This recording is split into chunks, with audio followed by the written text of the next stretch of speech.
welcome. My name is John, and I'm just here to discuss movies on the YT.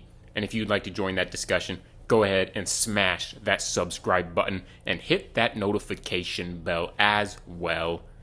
And today, I just felt like ranking the DC Extended Universe, these 9 films. And so, without further ado, let's get started. And just quickly, I'd like to clarify because I'm going to have some pretty divisive picks, or at least picks I think will be divisive in their placements. And I'd just like to say, Watchmen is my second favorite DC movie of all time. And I do consider myself a Zack Snyder fan, but I'm not a fan of every movie he's made. And I'm a much bigger fan of his earlier works, and that kind of transitions into my last place pick, which is a movie that a lot of people actually love, and I've tried every time I watch it to love it, to see what everyone else sees in it, and every time I just end up hating it personally, and that is Batman vs. Superman: Dawn of Justice. Now, I will tell you, I don't necessarily think this is, objectively speaking, the worst made movie in the DCEU. It's just my least favorite. And a lot of that has to do with the fact that this was probably my most anticipated movie I've ever had in my entire life. Whereas, like, Justice League would have been that, but I expected that to be bad. I expected Suicide Squad not to be so great after watching BVS. And so this kind of ruined my excitement for further DC movies, and it was one of the most disappointing movies of my life. And as we'll get into more technical aspects of why I dislike this movie, I just wanted to say that. And even though the ultimate cut, I will say, is much better, I don't think it fixes the issues, or at least fixes my issues with this movie. And one of those issues is the fact that there's like 5 or 6 different storylines in this movie. There's like 5 or 6 hours worth of storylines, and even the ultimate cut, which is quite a bit longer than the theatrical cut, it's still like 3 hours worth for like a movie that has like 5 to 6 hours worth of stories to tell. One thing that really, really bugs me with this movie is the inclusion of Doomsday. And that's another reason why I don't think the ultimate cut saves it that much, is because Doomsday's still obviously in it. The inclusion of Doomsday ruined the possibility of actually having a Man of Steel 2. Even if there's a new Henry Cavill Man of Steel movie, and it's even titled Man of Steel 2, you will never truly get a Man of Steel sequel because of the Death of Superman inclusion. Plus, the Death of Superman, personally, is kind of my favorite, or tied for my favorite Superman story. And I thought the adaptation of Doomsday as a character was completely just bafflingly bad and terrible. One thing I will give credit to this movie is the action scenes are pretty good and pretty fun, and the cinematography is great. But overall, I just really do not like this movie. I know I know this movie has its fans, and I don't want to take that away from people. I've tried to become a fan of it, but I just can't. But I have tried so hard because I want to be a fan of this movie. And coming in at number 8, I have Suicide Squad.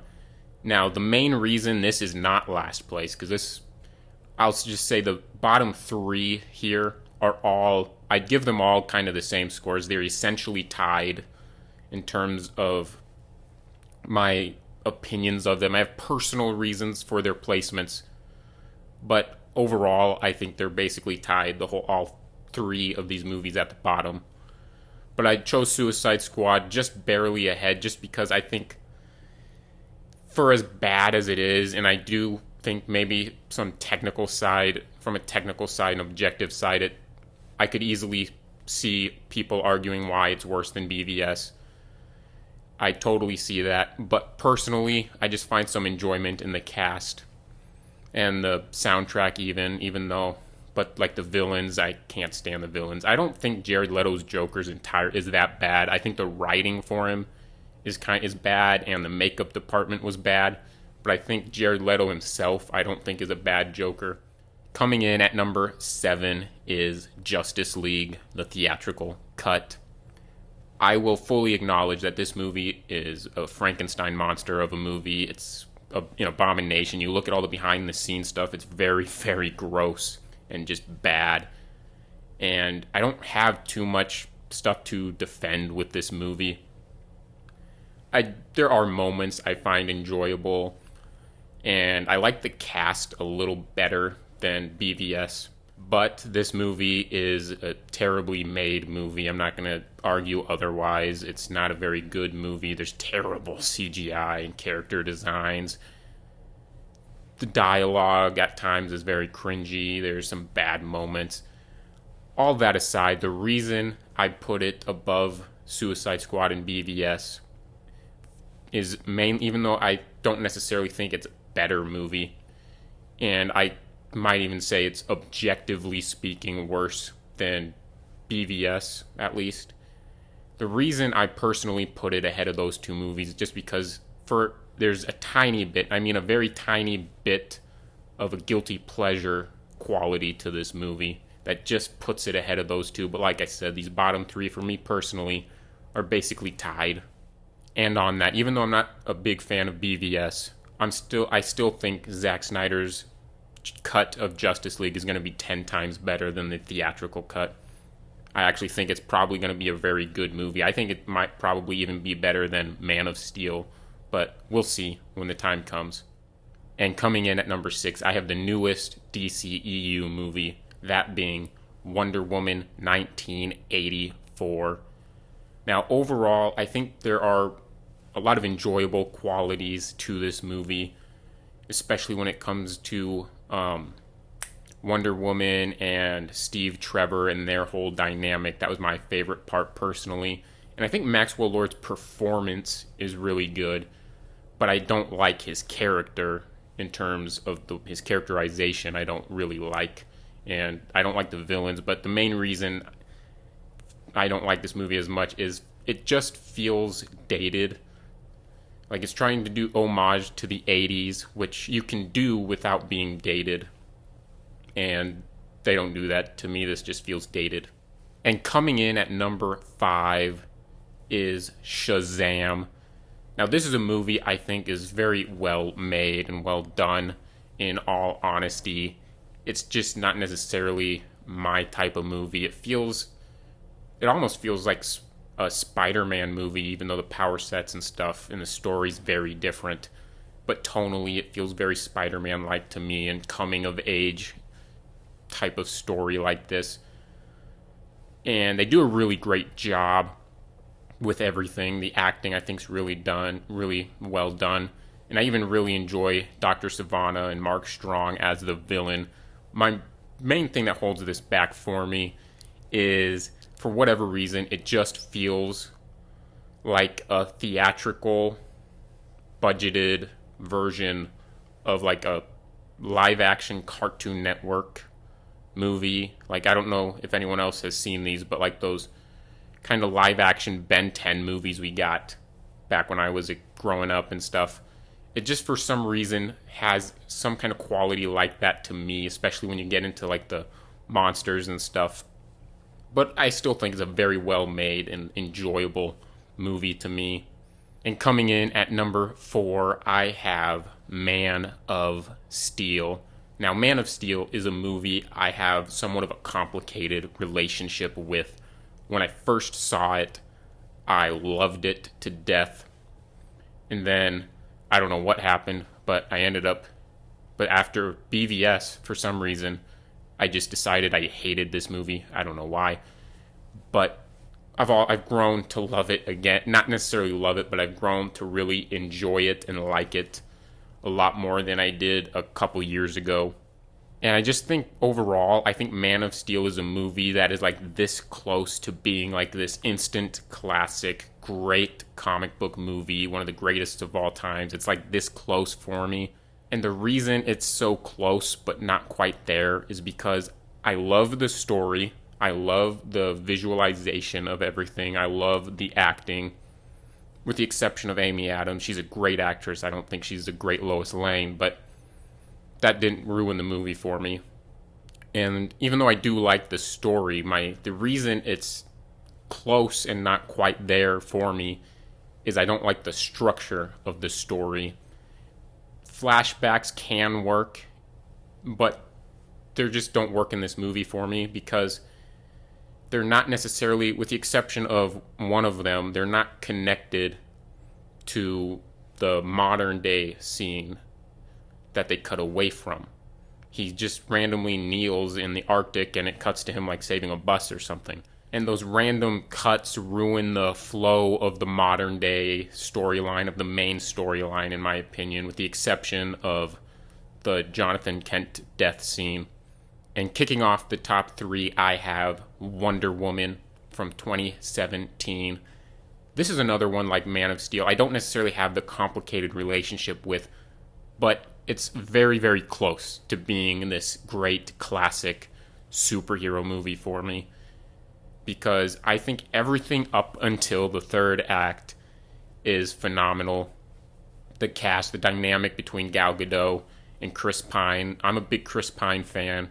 I don't think he gets enough major roles, but I just love that whole dynamic. You got the no man's land scene. You have the one where she jumps to the bell tower.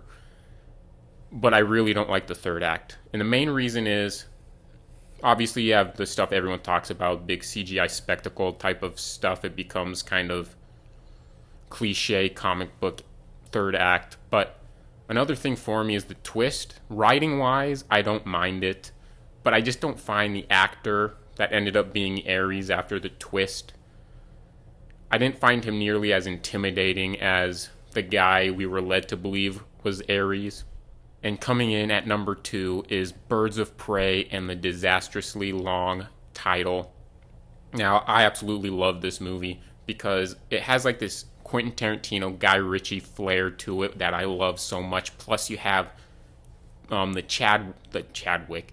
John Wick directors coming in to do action reshoots, and you get these great stylized action scenes, and they all make sense because you have this unreliable narrator.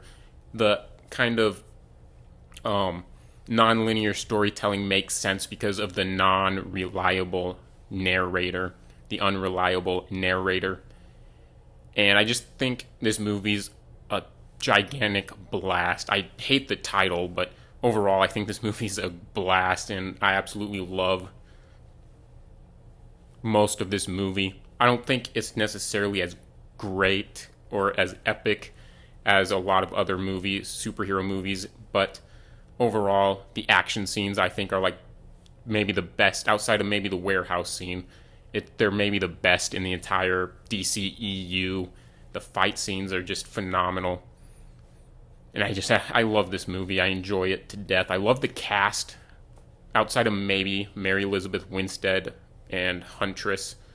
I think she's a great actress, but I wasn't a big fan of her portrayal. But overall, I love the cast. I love the action. And coming in at number 1 is Aquaman. And just a little kind of personal stuff about me. Aquaman is actually probably my second favorite superhero after Batman. And he might even be the one I read the most of just because it's a lot more accessible. With Batman, I like the darker stuff. And so it's not necessarily as accessible for every mood. So Aquaman, I'm a big fan of Aquaman. And I might be probably a much bigger fan than most people you'll find on YouTube of just a fan of the character. And that was before this movie ever came out. I think Aquaman at times gets misunderstood because of the way he was kind of portrayed in like 60s cartoons and Super Friends and stuff. But overall, I think there's a nice story behind the Aquaman comics if you actually give them a read.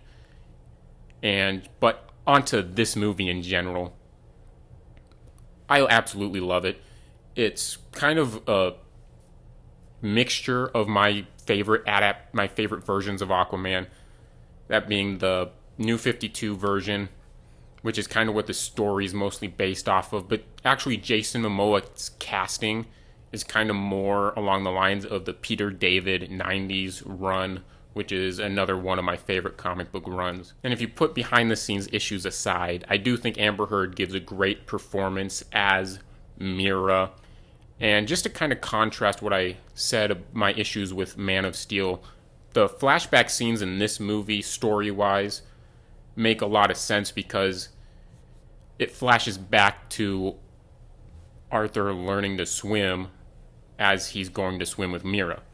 And it flashes back to him, Volko teaching him to fight right before he goes and fights his brother in the arena. Granted, that scene itself is the worst scene in the movie by far, but because of some acting in it. But writing-wise, it made a lot more sense than the flashbacks in Man of Steel. But overall, I just think this is just a blast. It has all the stuff you want from an Aquaman movie. It's just, I don't know. There's one misplaced pop song, but the song itself is good. It's just awkwardly placed in the movie. But overall, I just think this movie is a blast, and I love watching it. And it's one of my personal favorite comic book movies. Thanks for watching this video. If you disagree with my opinions, I'm sure a lot of people do, especially on BVS. I'd love to hear your thoughts and rankings in the comments down below. And if you enjoyed this video, go ahead and smash that thumbs up icon. Or even if you hated it for some reason, go ahead and smash that dislike button as well. I don't really care. It's not going to change my opinions. And make sure to smash that subscribe button and hit that notification bell as well to stay up to date on my channel. And I will return next time when I see you again.